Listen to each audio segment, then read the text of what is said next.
everyone. On today's podcast, Jose and myself interview Dr. Charles Browne. And many of you know him, I'm sure. He is what I think of as the vocabulary guru. He's the man of word lists. However, in this podcast, you're going to learn more about Charlie. And what I found quite interesting was his work with teacher education. And that is what's going to round out this particular podcast. And we hope that you enjoy it, and we hope you watch it. And we would love for you to subscribe and share our videos with your friends. Thank you very much, and we'll enjoy this podcast. Good morning, everyone. It is now the Wednesday after the summer sessions, and we have here as our guest Dr. Charles Browne. Charlie was great throughout those summer sessions in helping promote them, plan them, and you ended up doing what? I think 4 of them, right? Yeah, Charlie? 4. That was awesome. Not only just the summer sessions, but Charlie Browne is relatively well known through EFL, especially in Japan, but also you make keynote speeches at TESOL and TEFL and Eurocall, I think, too. Charlie, you finished that just maybe a few weeks ago. Yeah, that wasn't a keynote, but I do keynotes outside of Japan as well. I certainly do speak a lot, especially about my word lists. I mean, that's something that we've been trying to get the word out on for the past couple of years, and I really enjoy when I'm given the chance to speak in front of a large audience and about what I think is some very important work.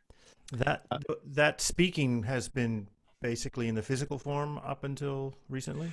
Yeah, for the most part until COVID. I mean, almost always it had been face-to-face events, and I'm on sabbatical this year, so I actually planned more speaking events than normal. I was probably going to be in 6 or 7 different countries this year, and every one of them was, of course, canceled. But I was able to deliver more than half of those speeches virtually, and I've become, much more positive on the benefits of online learning. Even though I've been involved in online learning for more than 25 years, I would say that this past couple of months has really kind of convinced me that a lot of good things can be more good things can be done online than I ever imagined possible. That's what I kind of wanted to start with today. I think people, because they see you as this guy who made the NGSL and all of these word lists coming up that you provided free to the EFL community, and you're fantastic for that. I think sometimes they forget that you're a teacher just like the rest of us, and you were going through ERT just like the rest of us. And I think it would be interesting to hear your perspective on how ERT was for you, if you want to talk about it chronologically, or like what were the pros, what were the cons. You started with some pros, but I think it would be good for other instructors, other teachers at the university level to hear how you did. Well, I would say that it probably is a little bit different, because for the past, I would say 10 years at least, I've been much more focused on teacher training than I have been on teaching English. Until about 10 years ago, almost everything I did, I did teacher training, but like in class at the university, it was, teaching 4 skills classes. But since I moved to Meiji Gakuin about 10 or 12 years ago, I've really been focused on, much more exclusively on teacher development, teacher training. So my sort of transition during these past couple of months has been to try and deliver not only plenary and keynote speeches at conferences, but also to do teacher training online virtually. And so I did a lot of work for the US State Department, 3 weeks of work for 90 teachers in the Ukraine, and 2 weeks of work for about 24 teachers in the country of Georgia. And that's really, I think my experiences related to ERT is more based on these kind of sort of transitioning from face-to-face teacher training to virtual teacher training. But I think some of the principles are going to be very similar. How did you find the responses from those people in those other countries that you were trying to help train? How did you find the responses or the concerns? Did they actually tell you, well, Dr. Browne, I'm kind of worried about this when I start my classes? Did you find that they were asking you about stuff that maybe was very unique to the situation that we faced and we are still facing as we go into October? Well, I remember probably the first intensive teacher training I did was in Georgia, and that was just as COVID was hitting around the globe. And I realized that, you know, my friends here in Japan who were teaching, you know how stressful and difficult it was, and how unusual the situation was. And so I started, you know, reading and looking for how other people in other countries, other teachers in other countries were dealing with it. And I found a survey in the US, a really large scale, you know, several thousand teachers were interviewed about the difficulties and problems they were having with ERT. And I used that survey you know, with the teachers in Georgia, wondering if, you know, if they would have the same kind of worries and concerns and problems that people in the US were. And in fact, they very much did. And I think that, you know, ERT, it has just sort of thrust upon the teaching community, you know, a whole set of challenges that nobody was prepared for. Most teachers are not teaching online. They're not familiar with software. They're not familiar with the platforms, even like Zoom. And you know, to try and transition from, you know, something that they've spent years, you know, perfecting, a way of teaching face to face, to suddenly have to do that online. I think that it's incredibly stressful and incredibly time consuming, and I think is hard, so hard for everybody. But one of the, as much as the, you know, the problems that you know, they admitted to the same kind of problems that people in the US and people in Japan were facing. But I also, one of the things I noticed was much more positive, and that is the just the intense effort that teachers were willing to give above and beyond the call of duty to try and make this work. And I think teaching as an altruistic profession, I think really, you could see and feel, you know, people doubling and tripling and quadrupling the amount of time they put in, because they cared so much about their students and about their schools. And I think this extra effort has hardly ever been recognized. I mean, certainly in most schools in Japan and in other places as well. And I think that, you know, the lack of recognition is a problem, but the you know, the incredible effort made by teachers is very positive. And so for me to go in and do teacher training, teacher education in that kind of setting, where people were struggling, looking for answers, wanting hope, wanting help, and me just being in the right place at the right time to start that dialogue. The results were frankly almost spectacular. I mean, much better than I thought. And I think, you know, for me, one of the reasons I was, I suppose, surprised, and maybe one of the reasons I think it was successful is that just in general, my approach to teaching is very sort of humanistic and very student-centered and very much focused on creating a positive atmosphere for learning. So I always treat my students, when in face-to-face lessons, I treat them with incredible respect, and I value their opinions, and I try to create an atmosphere and create activities that really pulls those, you know, their ideas and opinions out and values them. And I think Zoom in particular, with the breakout function, with the breakout rooms, actually allows for that to, you know, if you have those kind of values, that kind of approach to teaching, you can really make the same kind of things, not only the same kind of things happen at the same level as face to face, but in some situations I was finding I was getting students to participate even more fully in Zoom breakout rooms than they would in face-to-face breakout rooms. There's something different, where that maybe that the effort that I was making, I don't want to say there was something I did, but, you know, students could sense that I really was interested in their opinions, and maybe because they aren't getting that in a lot of their lessons. A lot of lessons, it's cameras off and the teachers are lecturing, and it's just PowerPoints, and they're just lost. And so when they come to somebody who cares about them and it's face to face, and they're asking for opinions and putting them in breakout rooms, a lot of really good things can happen. So I think that sort of that those humanistic principles of language learning really, I think, are even more important in online settings than in face to face. One point that I kind of noticed when I was teaching through the semester was that I think, and again, this is just perception. I have no data for this. Nobody has any data about what happened just 3 months ago yet. But I think the kids who might not have participated as much in face-to-face physical classes pre-COVID were doing so for a lot of different reasons. And those reasons were alleviated because they were in their room.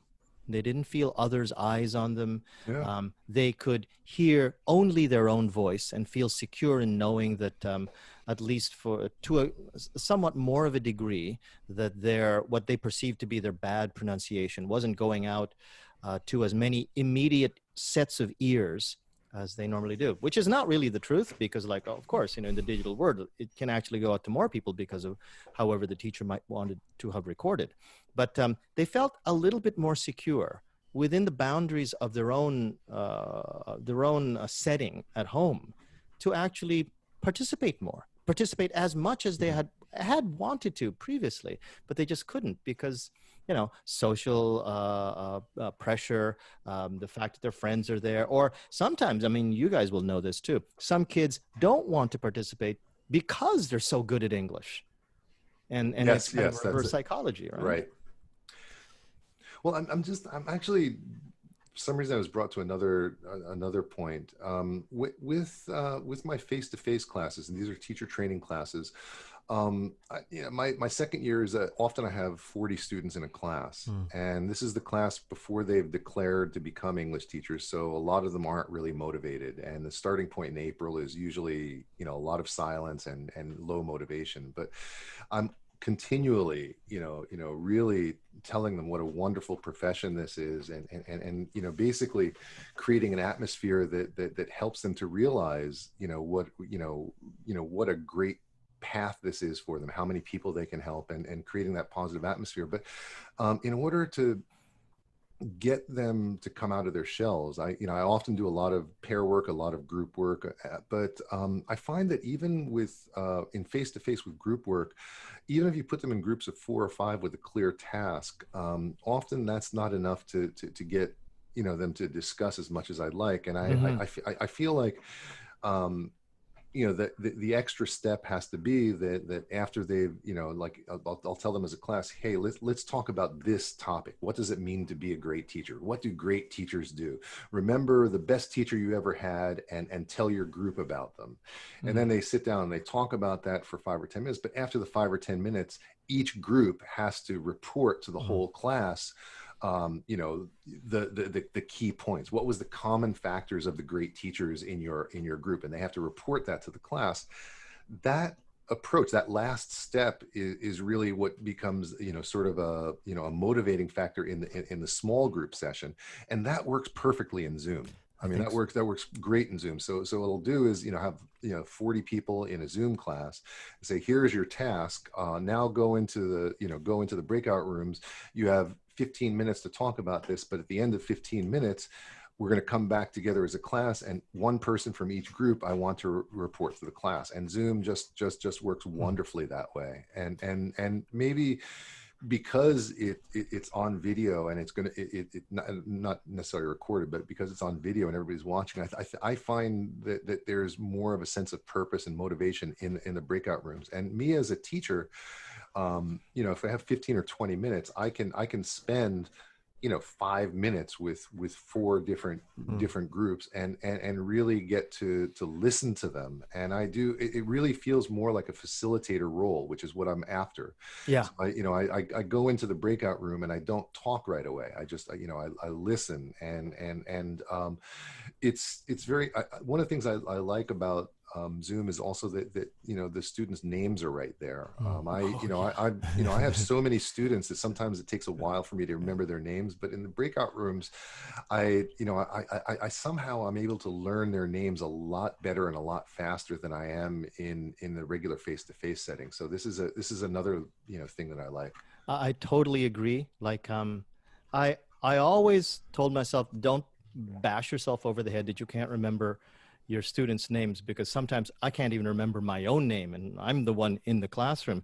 But when it came to Zoom and the fact that the students' names were there, and of course the students must have known that I was only able to call their names because their names were there.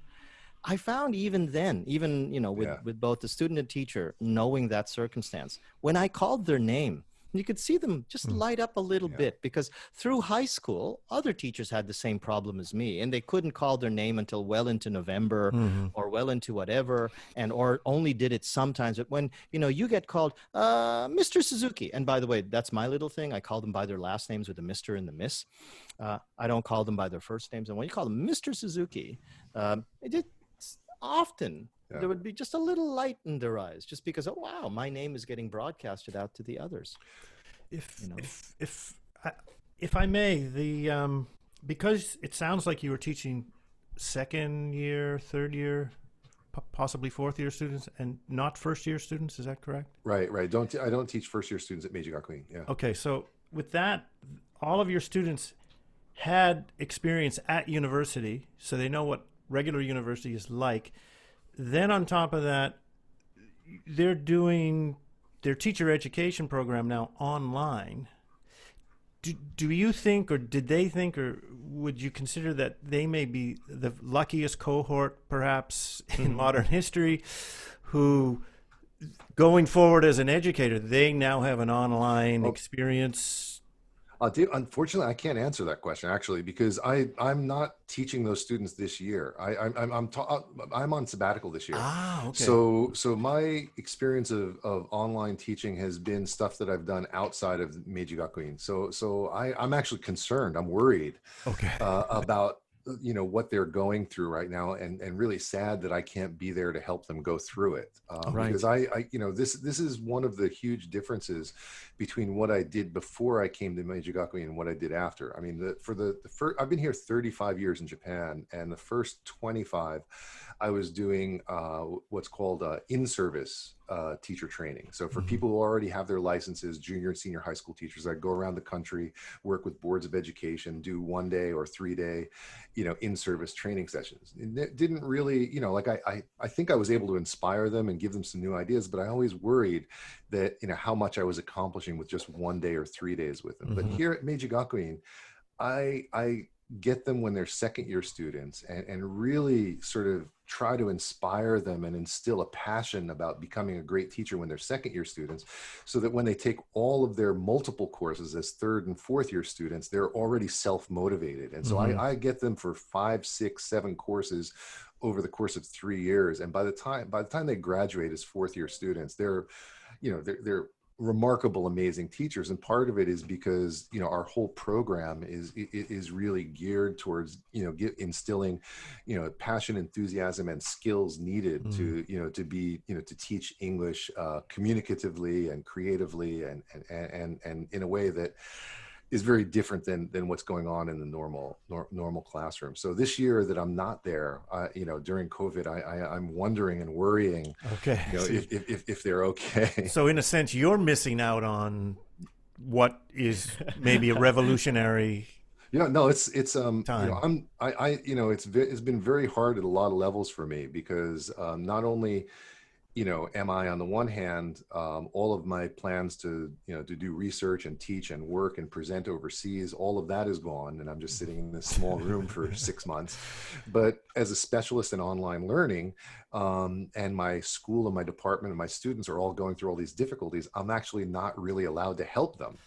So it's really like kind of a double whammy. But that said, when I'm a pretty passionate person, and I've just been using every day, every single day. I'm just looking for places where I can be of some help, whether it's the online training or the virtual events, or I've been so excited to see what you guys have been doing with OTJ, and I think this is a very special group, and I'm doing whatever I can to help there as well. I mean, I it's not that I haven't been busy. I'm just finding it's just different, very different battles that I'm fighting than the ones I thought I would be.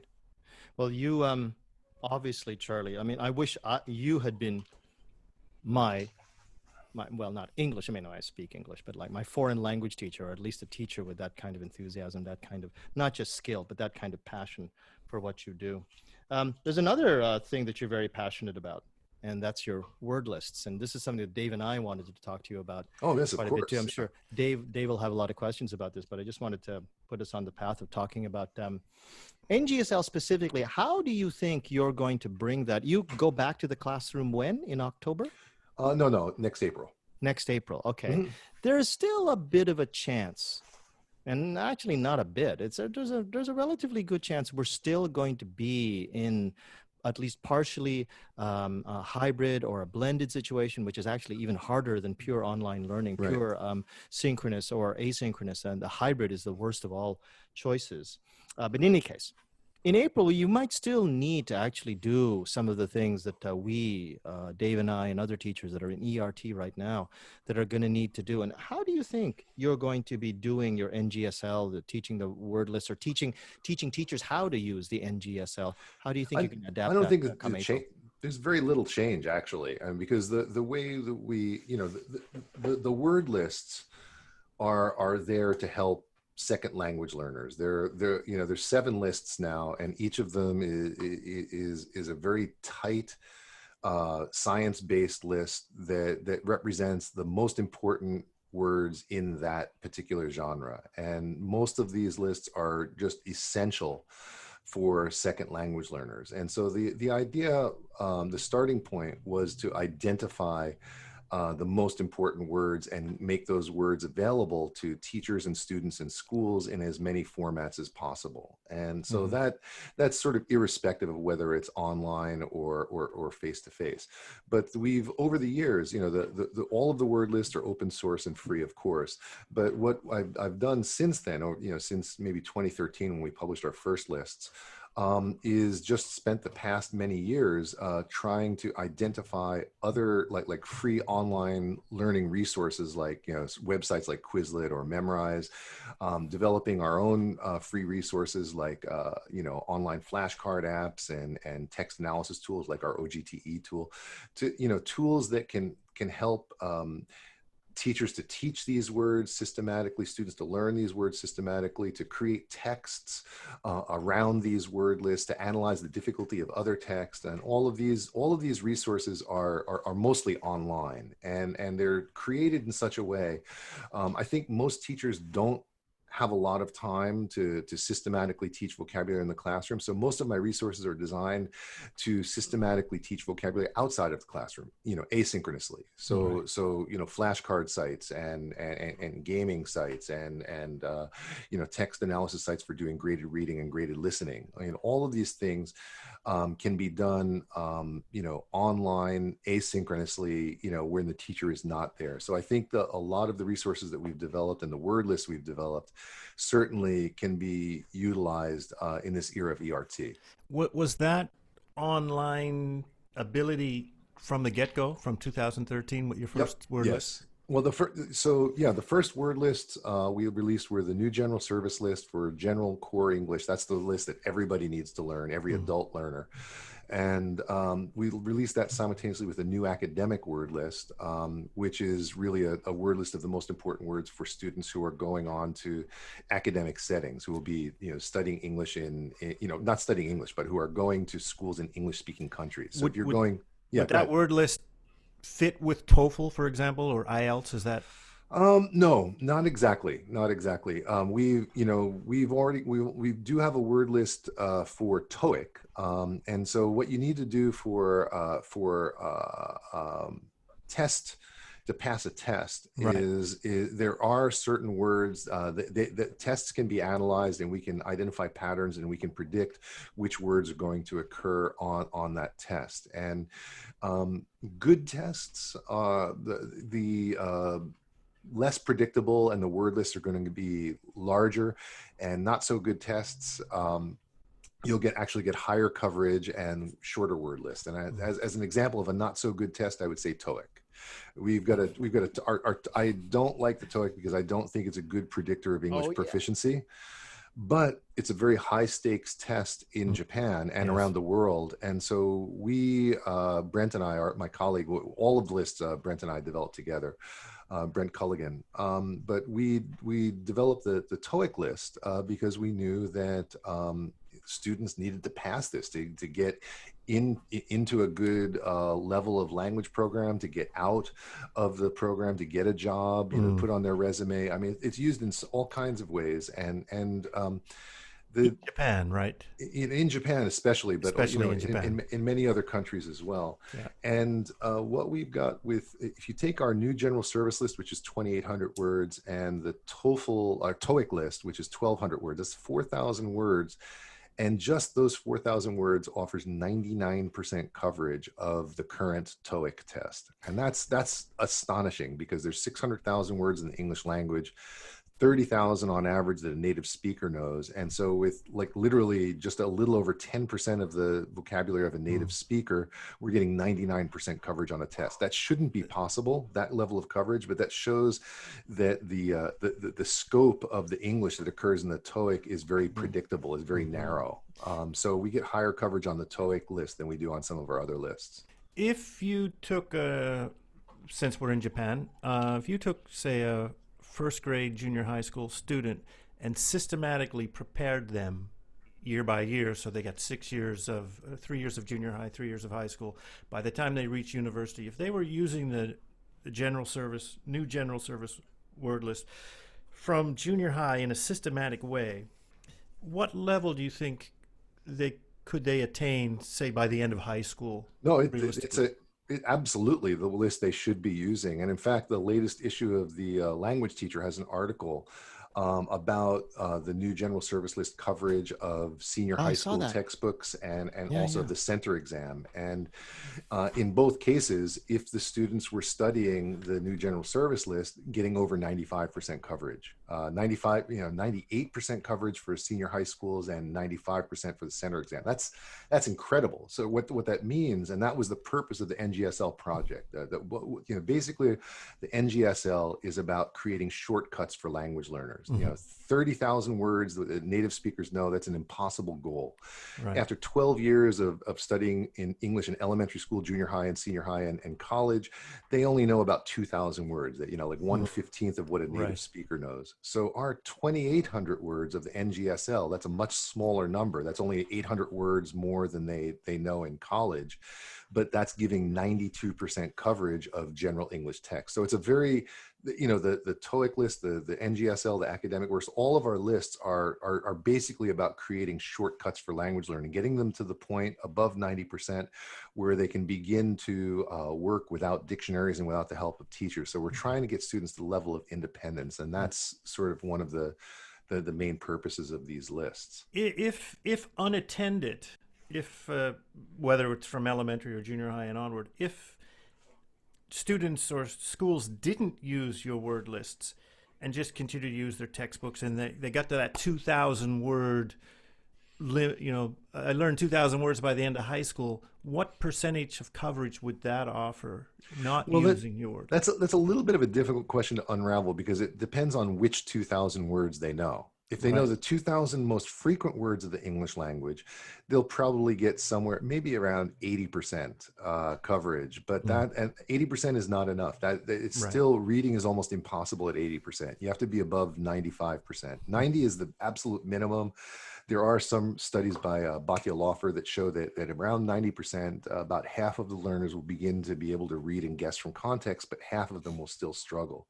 But to get back to your question, most Japanese junior and senior high school students are not studying the most frequent words of the English language, especially at high school, and especially high school second year and third year, because what happens at high school second and third year is they begin to study, shiken eigo. They even have a word for it in Japanese. They study test English, and so they're trying to get, they're trying to prepare for entrance exams into high-level colleges, and those college entrance exams tend to have a lot of low-frequency words. So when students are they're learning from the high school textbooks and they're learning at JUCOs, cram schools, they're beginning to study, I don't want to say this, but useless words. They're studying words. I want to say it. Yeah. That will they'll occur on the test, but they won't occur in their daily lives. So all of these thousands of words that they're mastering to pass an entrance exam don't help them at all to be able to read a book or a newspaper or a magazine or listen to a TV show or a movie or to talk with their friends. They're the wrong words. So not only do they not have enough words, but they're studying the wrong words. And that's part of the reason for making these lists, was to make lists of the right words for, depending upon your purpose. So you've found a way to find the right words. You put them in lists. They're all organized on websites, easy to access. How do you get the word out to the people who make decisions about what kids actually study? How do you spread the word? That's why I give so many conference presentations. I mean, I'm out there doing everything I can. So I'm writing articles, I'm making books, I'm making textbooks, I'm talking about it.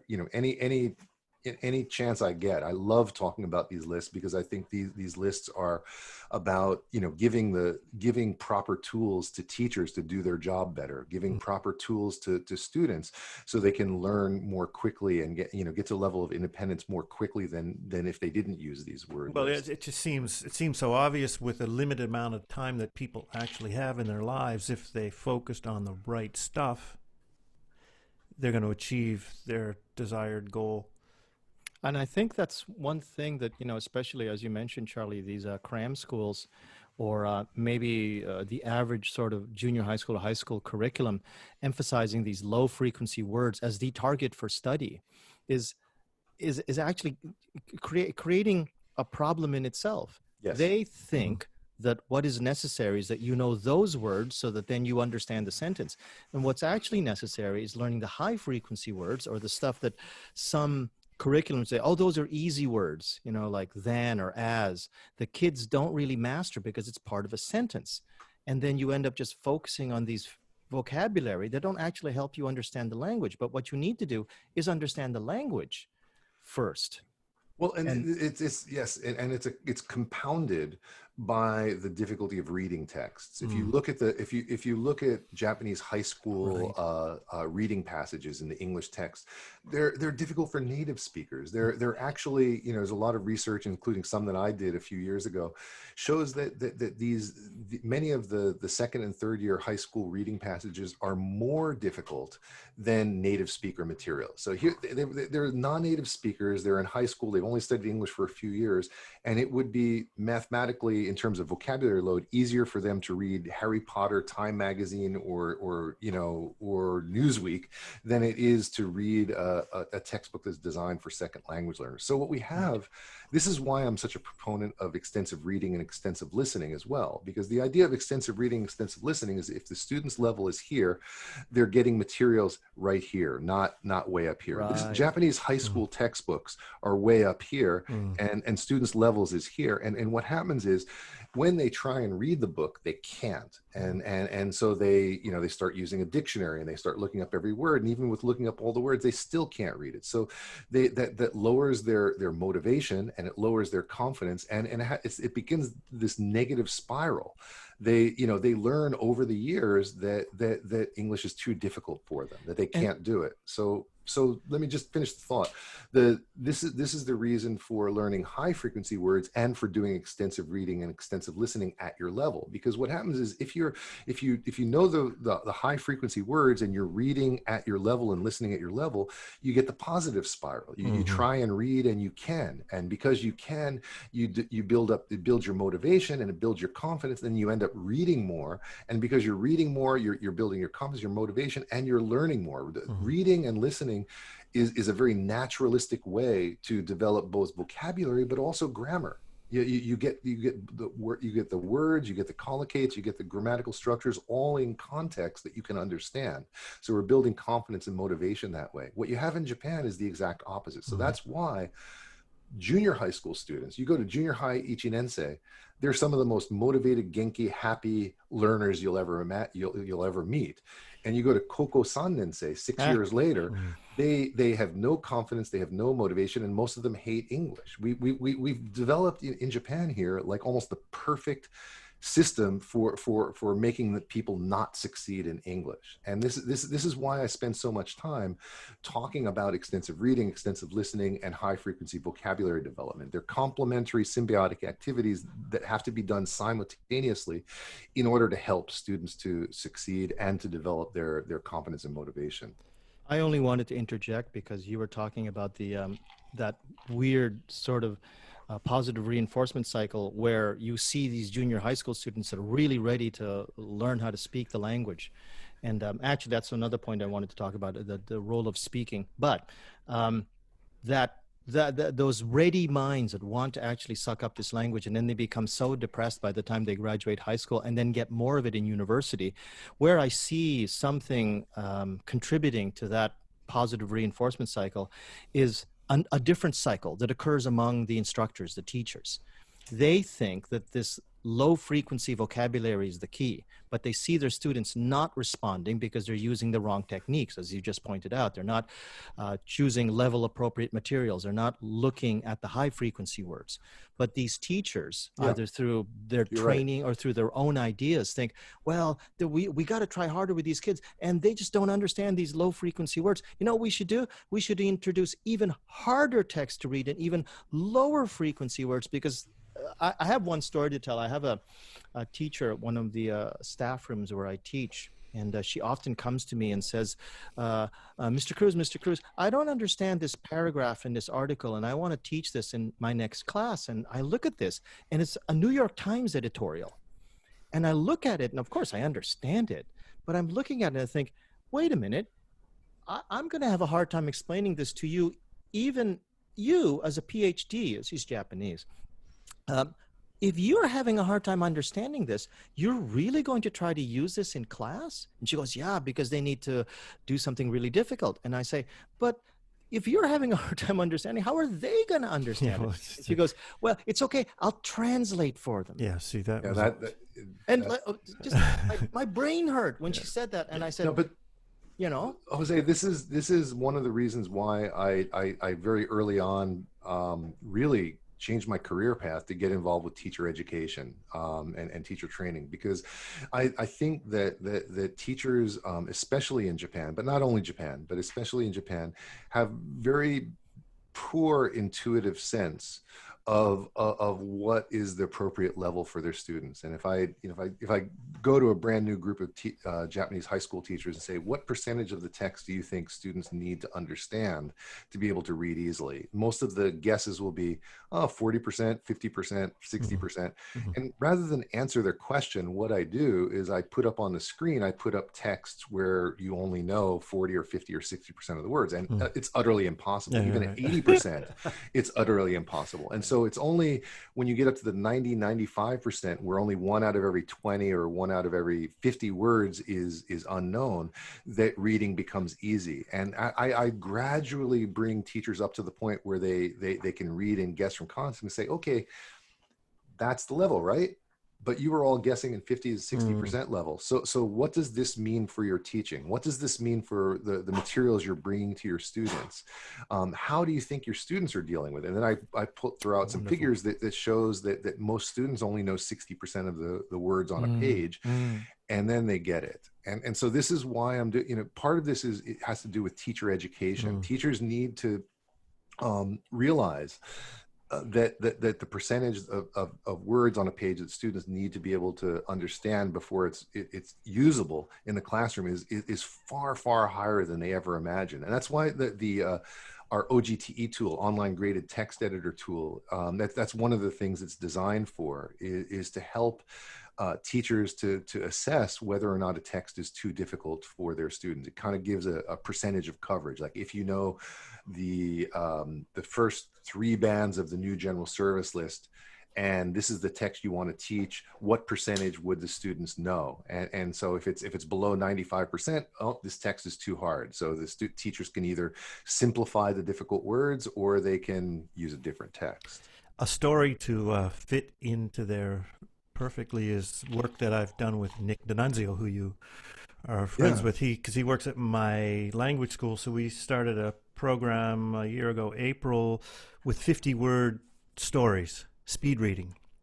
So we used our speed reading model from our Oberlin University. We brought it down, and then we used Antwerp Profiler. That's a great program. It's the same thing as OGT, but made by Lawrence Anthony, who's a genius. He's so a we wonderful used guy. that, and so we started writing. We found some 50-word stories on the internet for the first semester, and then for the second semester, where we did our research, we wrote the stories. Yep. For first and second year junior high, and there were 50-word stories, and we made sure that with 50 words, maybe 1 or 2 words maximum, they wouldn't know, and we kept it simple. They did 15, like 1 a week for the semester, 1 story a week, and at the end we analyzed some of that stuff, but we also got some feedback from them, and all of the students who put the effort in, they reported that they've been enjoying English a lot more, that they can understand what they're reading, and it would helping their junior high English school class. You're doing exactly what I just said. You're building their confidence. You're building their motivation. They're learning through it. They're building fluency, right? That speed reading is about, automaticity. It's about building automaticity, and this is a great thing. It's a great thing to be doing. Yeah. And Charlie, sorry. And if you don't mind, that brings me to what my mission or journey has been since I started this ACI was. I focus on vocab a lot, but it's never been scientific. It's never been based on what students need. And because I teach young learners, and last week in your workshop on the OTJ summer sessions, you mentioned a new list that's coming out for young learners. We have 2 new word lists coming out this month, and one of them is for young learners. The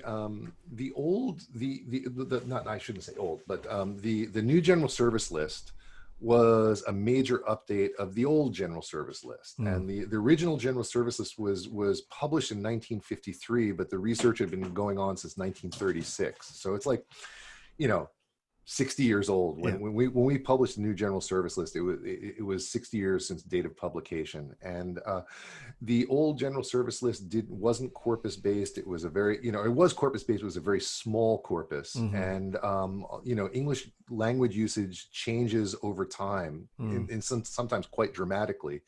And that list hadn't been updated in 60 years. So we made a much more modern corpus, a much larger corpus, and we ended up with a word list that's very representative of modern English and the needs of EFL learners. That's the new general service list.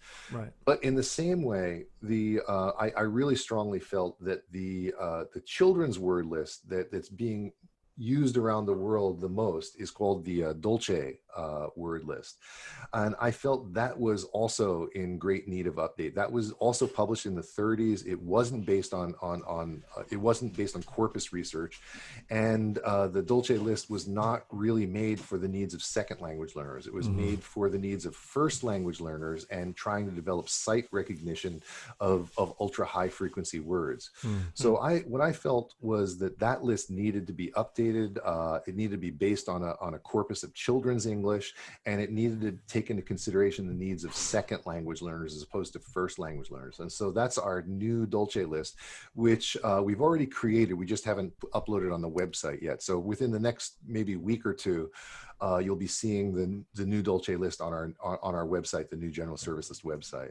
I need you to give me those website addresses, Charlie, so I can put them up above us here during the video. Should I put anytime after? But it's newgeneralservicelist.org is the main website, and that has links to like all of the word lists, my TED Talk, and all of the research as well. So newgeneralservicelist.org is sort of a one-stop shopping list for most of the things I've talked about anyway. If I may, this is a subject that's near and dear to my heart. It was the topic of the main session that I did at the summer sessions. It was about speaking.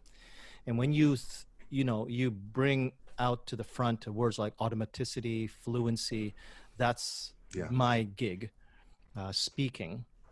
And to what degree, when you're doing, the very good curriculums that you obviously put in front, not just for teacher training, but maybe for general communications with your second year students, what amount of time do you spend trying to bring up not just their reading and their listening, and maybe the writing skills, but what amount of time do you give to making sure that their speaking skills are in line with their other skills in English? Well, I can probably say a couple of things about that. Number one, because I'm doing teacher training, I'm not doing the sort of general 4 skills courses. Those are taught in for our freshmen and sophomores at the other campus, and that's very systematically focused on. And we also have a graded reading program as well. So we're kind of very systematic about developing 4 skills for our freshmen and sophomores, so they're ready to function entirely in English for their junior and senior year. But in terms of spoken English, for my own students, they're supposed to be able to teach English in English. That's a Ministry of Education directive, Right. And so I do spend a lot of time on helping my students to learn how to teach English in English, and that involves not just work in vocabulary and classroom expressions, but work in things like how to simplify your language, use simpler vocabulary, use simpler grammar, use gestures, use repetition, use rephrasing, use eye contact. There's about 7 or 8 or 9 things that we focus on. And over a period of a semester, they get much better through a focus on those various improving those various skills. The other thing that I would say, which is a sort of a corollary, is the new general service list is primarily a list. It's a prediction of words that students will encounter in written texts. So if they're reading a book, a magazine, or a newspaper, we get about 92% coverage. If you go to listening materials, if you watch a TV show or a movie, you'll get actually even higher percentage coverage because spoken English uses fewer words. But shortly after we published the new general service list in 2013, we were approached by a school, I think it was in Kyushu, a university in Kyushu, that said, well, listen, our program, we're focusing on spoken English, and we want to develop our students' spoken English skills. And we noticed that the new general service list has a couple of subcorpora that are speaking oriented. So it's about 16 million words of radio English, 16 million words of TV English, 18 million words of unscripted spoken English. And that's within the 273 million word corpus we had. And so we said, okay, what we're going to do is we're going to make a brand new list. We'll just take those 3 subcorpora of TV, radio, and unscripted spoken and make a new word list. And so we have what's called the NGSL-S, which is the new general service list spoken. That's also downloadable from our website. And what you get is a tremendously higher degree of coverage for far fewer words. So for the new general service list, to get to 90%, that's the minimum threshold, it takes about 2,100 words to get to 90% coverage. For the NGSL-S, to get to 90% in spoken English, it only takes 718 words. So we're talking about 1/3 the number of words is getting you to the same level of coverage. So in spoken English, we tend not to use difficult words. We tend to use high frequency words over and over again. If somebody uses low frequency difficult words in their speech, you kind of don't like them. You think they're showing off. You think they're being something. Sure. So there's that tool as well. So I would suggest certainly focusing on the high frequency spoken words as a starting point. May I be selfish? Because I actually want to bring, and this is the other topic that I want to segue into eventually, or I hope Dave allows me to. But before we do, for example, that NGSL-S. Yes. I look at that, I see 700 words. Now, I'm pretty sure that I want to bring this into my classroom, but I think a lot of other teachers are going to be in my situation here. They're finally hearing Charlie Browne talk about these specific lists, and there's so many new ones coming out. And my interest right now is specifically your NGSL-S. 715 words, you said? 718, I think. Yeah. Okay, so if I had, let's say, a one semester class, 15 weeks, 15 teaching sessions, one test session, or let's say a 1 year class, so 30 sessions, what would you recommend that I do with Quizlet? I take your list, I start banding them out, I start dispersing them equally, or what practical advice can you give me as someone who looks at your list, has full access to it? How do I build, say, Quizlet sets that will go to the kids in whatever spaced repetition you can recommend to me, that I can deploy these words so that then by the end of either 15 weeks or by 30 weeks, that I can get maximum use out of what you wonderfully built? There's a couple of things you have to think about. Now, well, first of all, I should say that the NGSL is up there already in Quizlet in multiple stacks of varying sizes. So the NGSL-T, the new General Service List test, is broken up into 5 equal bands of about 560 words. And so one format that is up in Quizlet is in bands of 560, because some schools have deemed that as a good goal for a semester or a year. But other schools would rather have a much smaller, much more granular bands. So we've also uploaded it in 100-word bands and 50-word bands as well. Already. So and that's just what we've done. I mean, it's used all around the world. So there's literally hundreds of people that have uploaded these word lists in various forms with various. It's almost a problem. Languages. Sorry to interrupt. It's almost a problem because, for example, I went to Quizlet and I searched for NGSL. Too much. And found too much stuff. I searched for NGSL Browne with an E. Still too much stuff. No, you have to go through our website. So if you go through newgeneralservices.org, we've uploaded ourselves in sets that we thought were going to be useful, and we wrote definitions in easy English and I think easy Japanese as well. Great.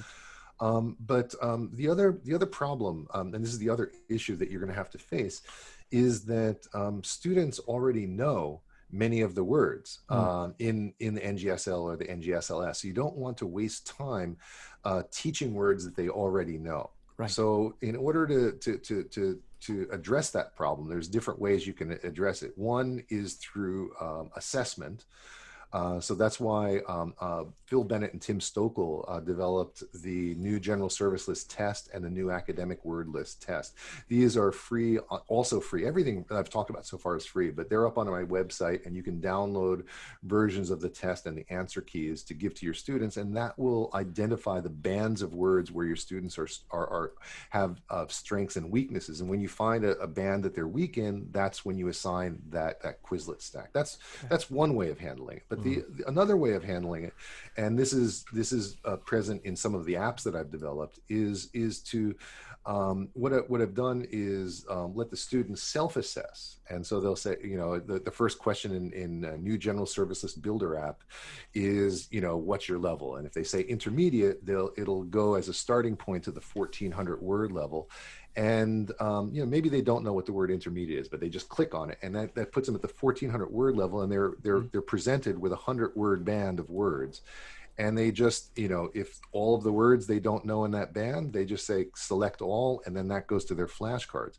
But if they know most of the words in that band and they're only clicking 1 or 2 words, they can quickly slide to a higher level band or a lower level band and get to the right level. But the idea in the app is for students to self-select only the words they don't know for the flashcards. So they're getting rid of the words that they feel comfortable with, that they already know. So the list of words they have to deal with is much smaller. And I think that's also important from a motivational, not only efficiency point of view, from a motivational point of view. If a teacher gives you a stack of 100 words and 90 of them already, that's going to have a very demotivational effect. Yeah, if you have to study them, yeah. Right. All right. Dave, you wanted to talk about the future a little bit, I think. Well, yeah, I'm going to jump right into the future. The future, Charlie, you've played an active part in OTJ in the last few months, and we've more than appreciated having you and your wisdom, your advice, your encouragement. Just your thoughts about the future of running an organization like this, if you have any. Would you mind sharing them? Oh boy. Well, no, I think you guys are doing an amazing job. I think that OTJ, at least from what I can see, as a teacher trainer, as somebody who, basically what I like doing, where I spend my energy and my time, is trying to reach out to nuts and bolts classroom teachers to help them with the problems that they have right in front of them. I'm less concerned. I mean, I'm very pedagogically oriented, and I know the research and I know the science, but I'm less concerned about, publications in ivory tower, scholarly libraries than I am about, pedagogic principles that can be applied to the classroom right now, right here and right now. So I want things to, I don't want, to just, have teachers just do whatever the heck they want without thinking about the science. But I think that we should only be using the science to the point of where it's directly helping teachers and students with the problems they're facing right now. And I think that's exactly what OTJ is doing. And I think that's different than what I see happening in many of the other professional, more, not that you're not professional, but the professional organizations that have magazines and journals and structures and hierarchies.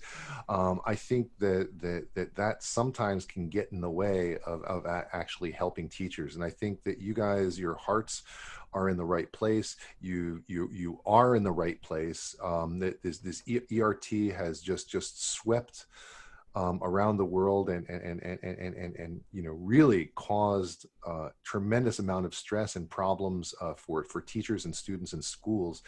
And I think you guys are out there every day helping people with those problems in a way that's based on good pedagogy and good science and expertise. You're tapping into the expertise of people and the goodwill of the experts, and everybody's just pitching in a sort of a grassroots way that I think is very noble, and it's very effective. And I if I were to think about the future of OTJ or give any advice, I mean, I think you've already listened to it, and I think not for me, but you already know this, and that is to not try and emulate what other organizations are doing. Don't go that route. Don't don't worry about things like a very strong hierarchy or a set of rules, or I know that you have to have some minimal rules, and I agree with that. But I think the more structured the organization becomes, and the more the less effective it might be. So I think the fact that you're focusing on directly on the needs of teachers in this era of ERT, the needs of students in this era of ERT, and giving, trying to provide the skills and knowledge and know-how in as many formats as possible is great. And I think you should try and stick with that. And I think that really, not that differentiation is important, but I think that really differentiates you from, a lot of the other organizations that I'm involved with. And I think there's incredible amount of energy here. There's an incredible amount of sort of brainstorming and innovation is the word I was looking for. An incredible amount of innovation that's going on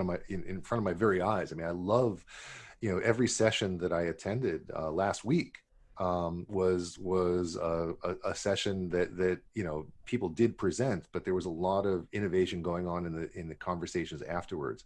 One of the things I don't like, and I give enough presentations, I give presentations all the time, but they tend to be somewhat one way. The teacher, you prepare a PowerPoint, you have a certain amount of minutes. They say leave 5 minutes for questions, but there's usually only like 1 or 2 perfunctory questions, and that's it. I think what you need is genuine dialogue. You need time for that. And I think that you guys have been very good at creating that atmosphere where it's not only the one-way presentation of ideas, but people, are able to talk about their own experiences and their own ideas. And it becomes a two-way, not two-way, more than two-way. It becomes a conversation. Multilateral. I maybe, like this idea. This conversation idea is really... I think you should use the word conversation in the statement of the purpose of the organization somewhere. OTJ, conversations with teachers or something. I don't know. Well, I like the idea. I mean, who knew what it would grow into? But I like the idea that there are people like yourself. One of the things that's interesting for me about this group is that there has been a coming together of the teachers on the front line with teachers in, say, the ivory tower, we'll say, that have somehow decided to come together and share their knowledge. And to learn about you, Charles, that you're a teacher trainer, kind of gives me a broader view of what you're doing, because I thought of you as the word man, but a teacher trainer is like, when you're teacher training, that's exactly what you're doing. You're preparing teachers for battle, for the in the trenches of their whole life is going to be spent in a classroom. And so a teacher trainer, your number one job is to help prepare them. And so OTJ seems to have been morphing into a way to help the average teacher in the average classroom, but with many experts and many novices coming together and sharing ideas almost equally. So the voice of a beginner teacher and the voice of an experienced teacher has an equal merit.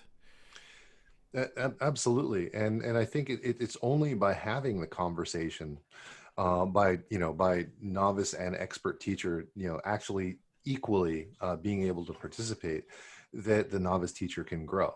And the expert teacher grows as well. Right. But we really do need to have places where somebody who's struggling with something can actually talk and ask for advice and be heard. And I think so far you guys have done a really good job of that. I like what you just said there, the struggle.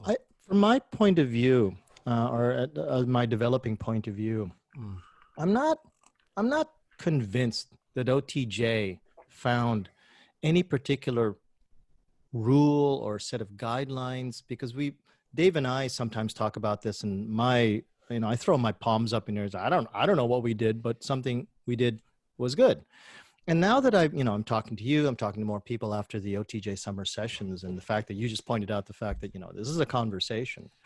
But it's something that's been percolating in my head. We haven't come up with anything original as a set of guidelines or a set of principles. What we did, whether by accident or by purpose, was we simply allowed something that has not been allowed easily in the past, which is that conversation. This is a place where people can talk. And it arose organically out of the fact that the first few conversations that were occurring on OTJ were asynchronous. And people weren't there specifically talking to each other, and we didn't know each other's whatever ranks in whatever university or national or private, and we were just talking to each other. And what teachers had been held from, I think, in the past was that ability to have that conversation. I don't think we did anything special. We just allowed people to do what they've always wanted to do in the first place. Let's just sit down and talk. Yeah, and I think that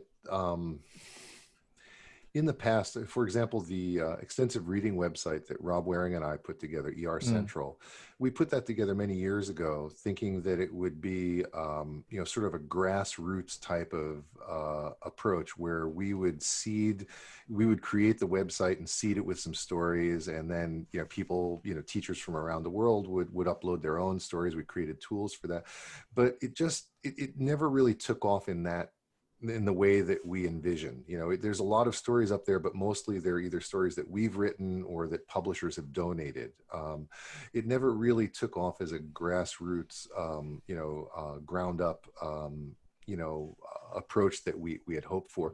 And this is one of the things I really love about, OTJ is that I think we were maybe too early. We were too early for something like that to happen. And right now, partially because several years have passed, and partially because of the pressures of the current situation, we now have a lot of teachers that are ready to share and ready to help each other. And you, like I said, right time at the right place. You guys have the right attitude. You've created a forum.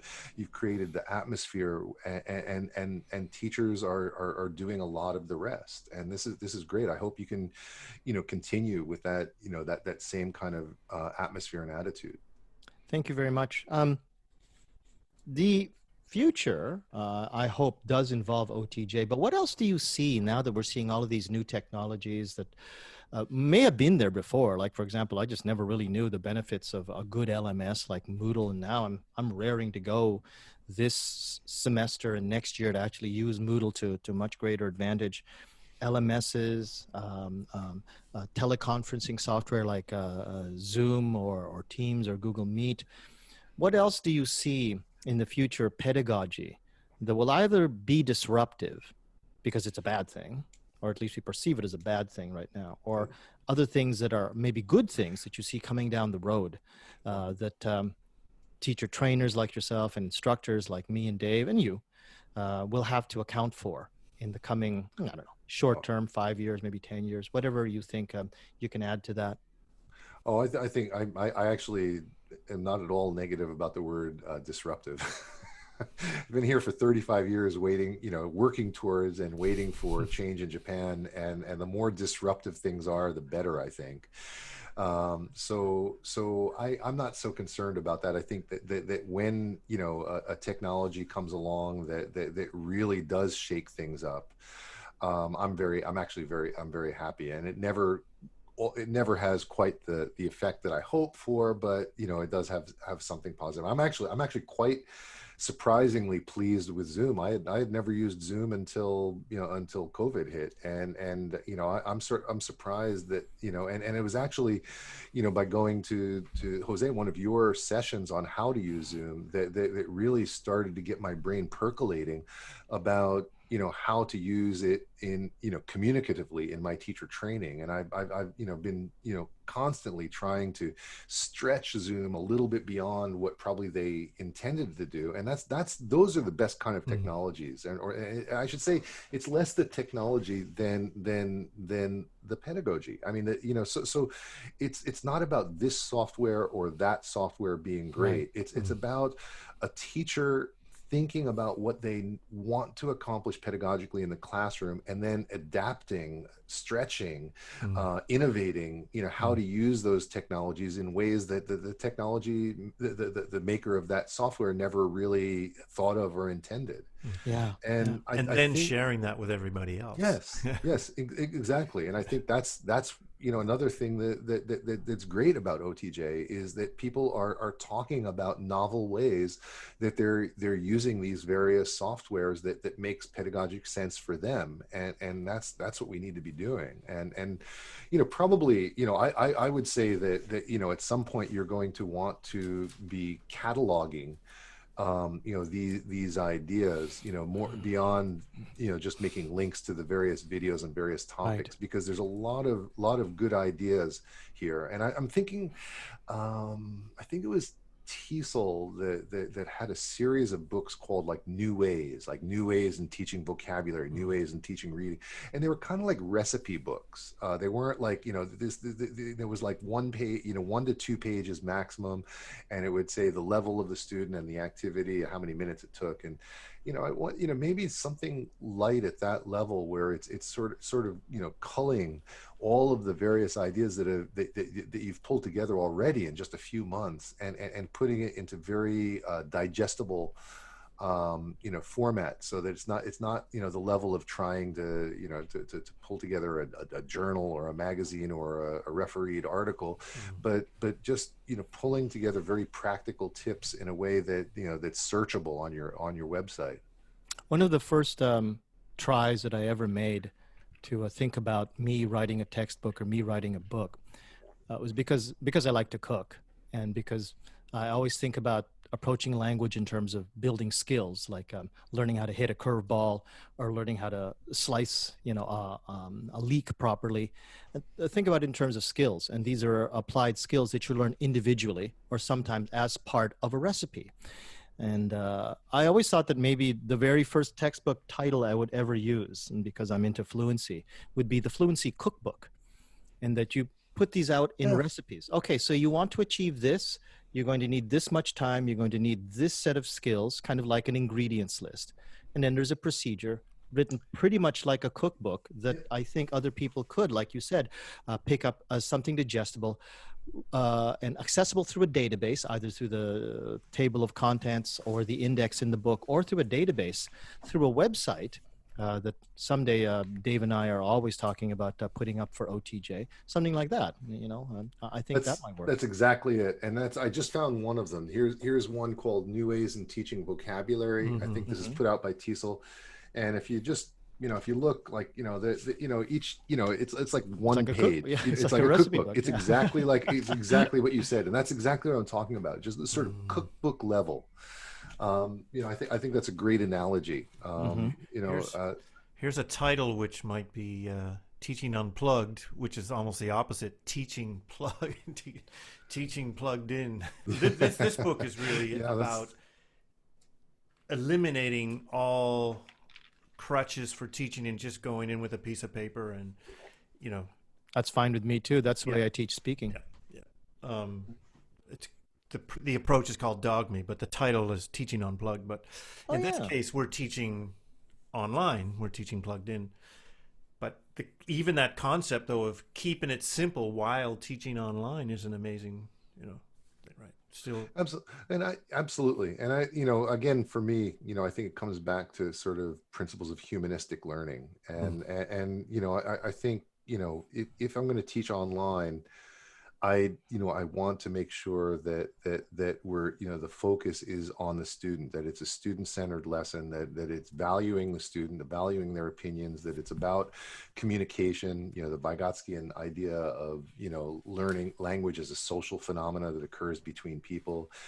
So not one-way presentation of information from a teacher to a student online, but creating an atmosphere and creating activities and structure that really encourages students to speak to each other and to share real ideas and real opinions with each other. And when we can do that, I think the online learning is going to go well.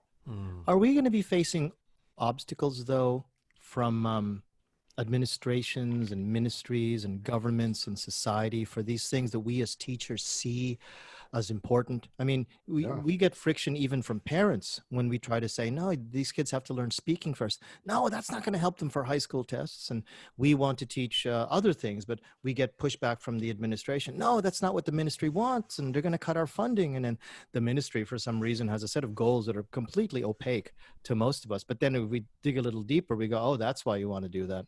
Are we going to get pushback if we try to do this new cutting edge stuff? We already are. I mean, I can see, teachers telling me, even this week, the whole topic of whether or not to have the cameras on or off, right?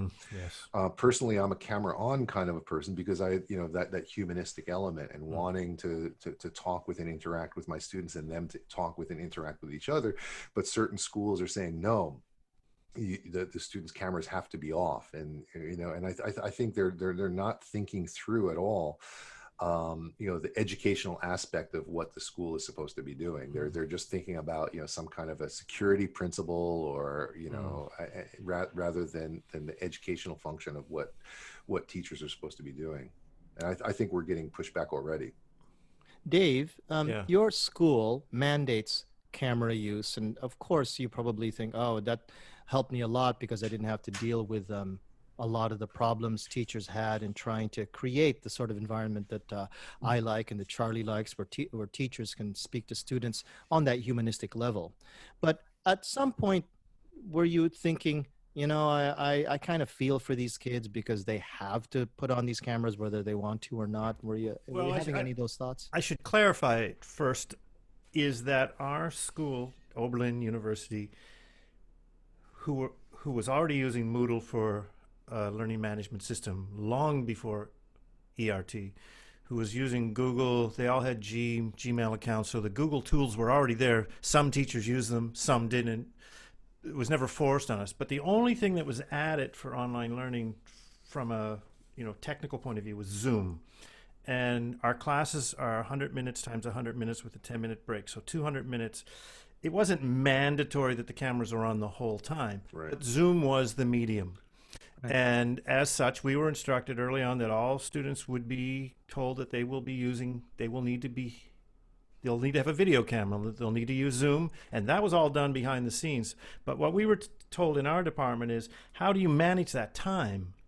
So it doesn't need to be 100 minutes with cameras on. Right, right. It needs to be, there needs to be some face-to-face instruction or face-to-face discussion. Then you go off and you work in your groups or solo or do this. During those times, cameras are off. Sometimes 20, 30 minutes, cameras are off. I'll call you back when I need you back here. I'm always here at my computer, ready for a question, ready for something if you need me. But otherwise, you guys are working, cameras off, do your thing. If you're in breakout rooms, I recommend you keep your cameras on. It's good communication, but you don't have to. So it wasn't a strict rule, but Zoom was the way we were going to deliver the classes synchronously. Okay. With some asynchronous sections in a class, depending on the teacher's way of teaching. So that's perfect. I agree 100% with that. And I think I would be the same way. And it reminds me, it's funny. I was smiling because it reminds me of the debate about the English only rule. Right. And some teachers going like, it has to be 100% English all the time. And other people go in the opposite extreme. And I think, again, in both cases, it really depends on the pedagogic purpose. It depends on what you're trying to accomplish. I think as a general principle, we want to use as much English as possible in the classroom, but sometimes allowing use of the L1 makes the class go better. Yep. And I think the same thing is true with camera use. So as a general principle, we want to have cameras on and we want to have interaction face-to-face, student to student, student to teacher.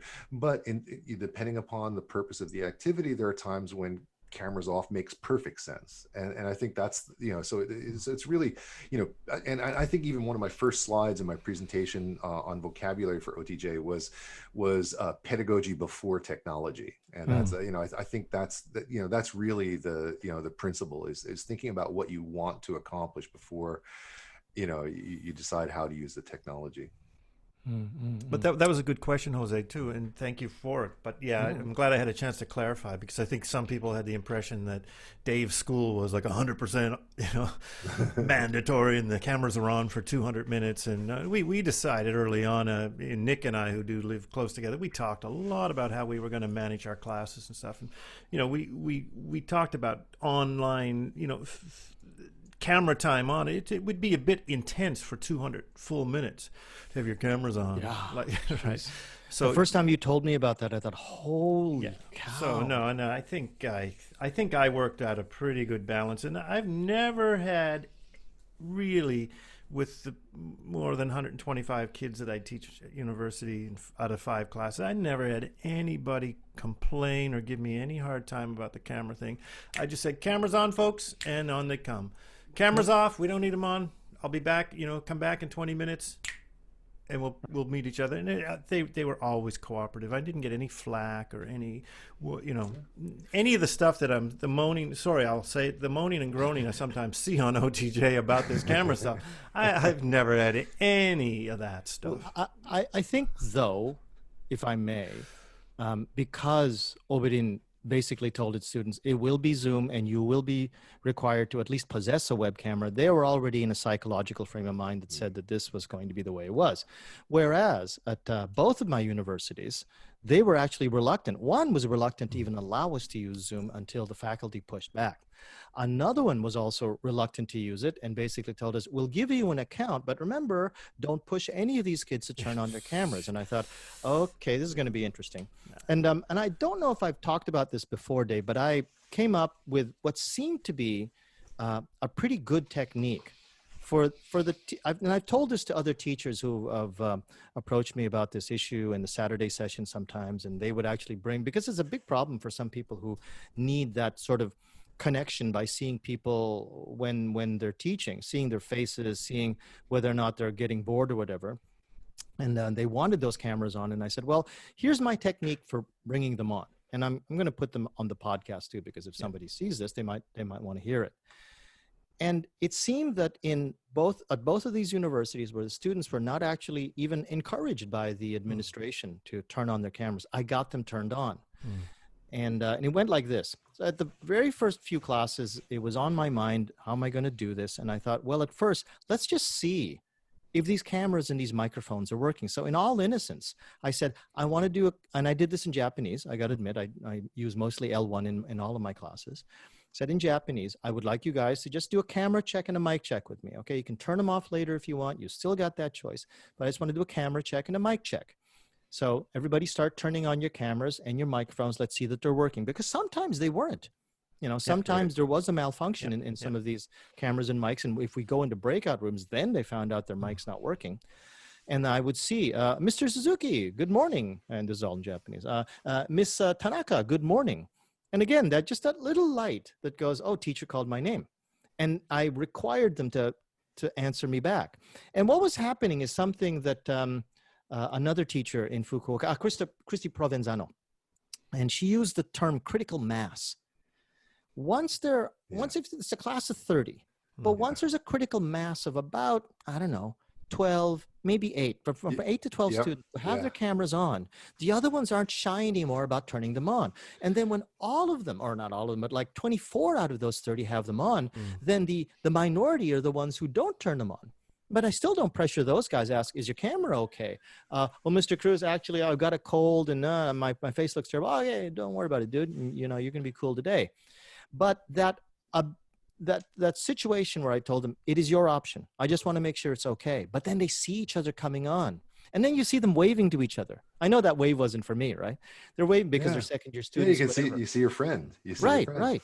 And that critical mass, that building of critical mass, whatever works to get them to see that others are turning their cameras, aim for that. Not aim for 100% camera on, but aim for that critical mass. And that's what worked for me. Jose, I love that term. I've not heard that term before, but I think that this idea of critical mass is something that I've thought about in general for communicative language teaching for decades. And I've noticed, and this is what I do in teacher training, both with my own students and encouraging them to do with their students.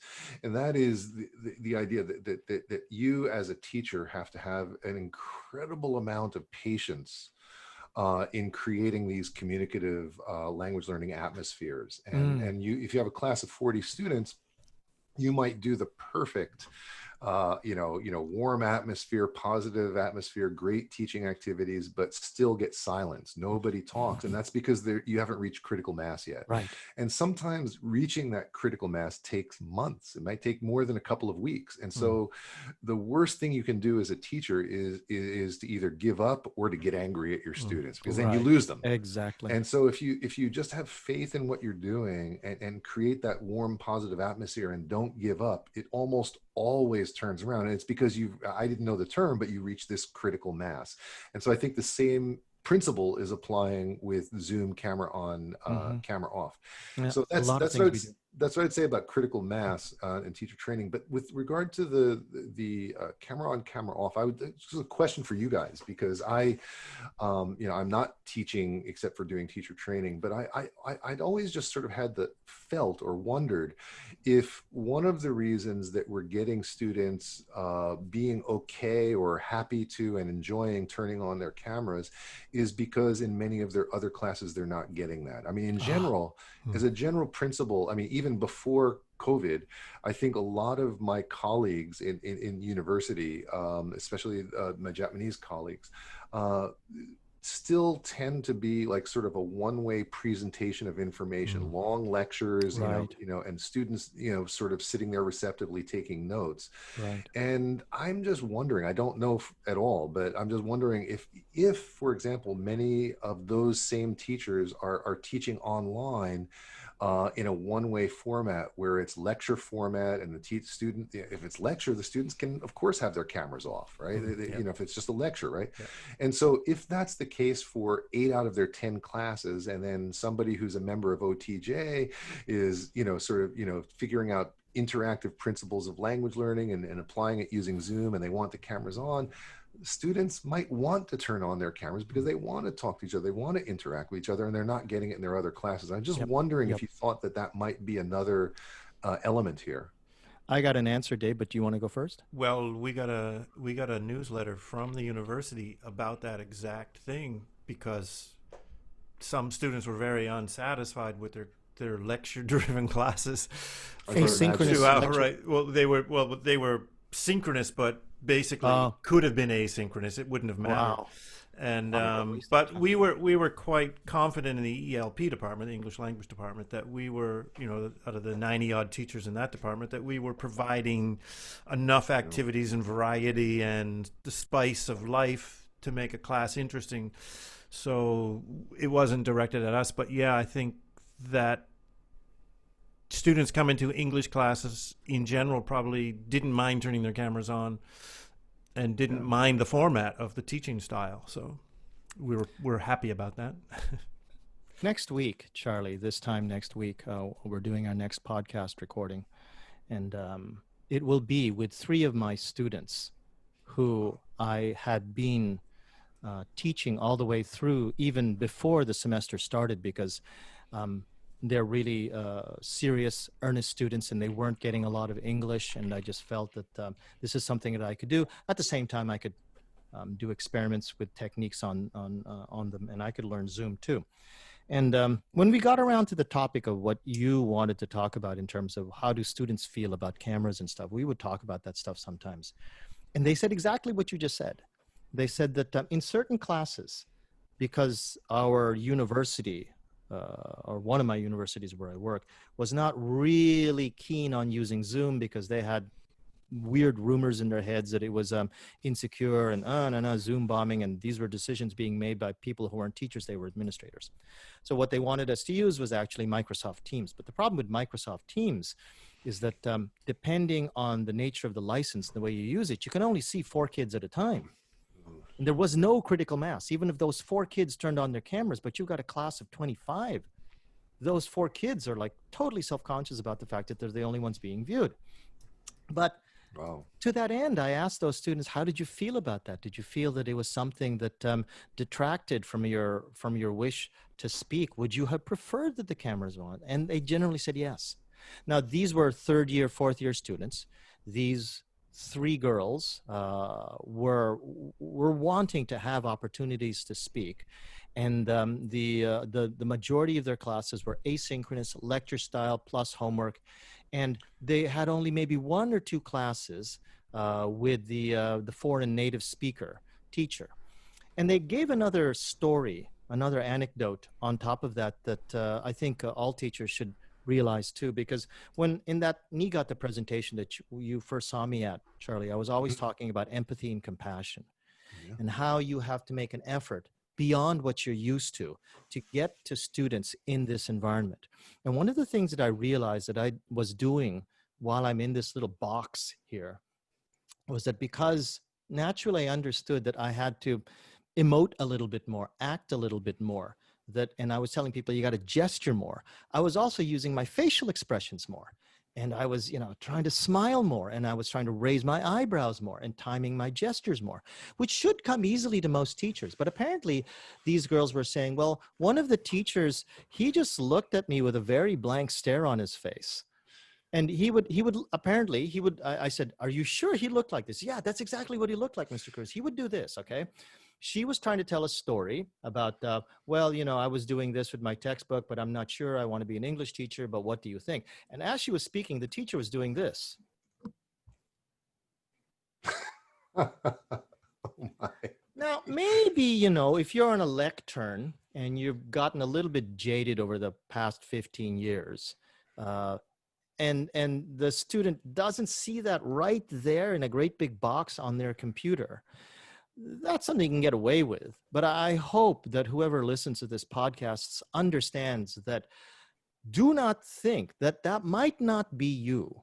As I was saying to a lot of people in the Saturday sessions, you got to practice, you got to record your sessions, you've got to watch yourself, look at yourself with a critical eye about the things that you can change, bring those gestures in, make sure your gestures can be seen by adjusting your digital Yeah, that's all the problem. That stuff, Yeah. So your question, my answer is I think that the students would have appreciated more cameras on, just because they miss the social aspect as much as we do.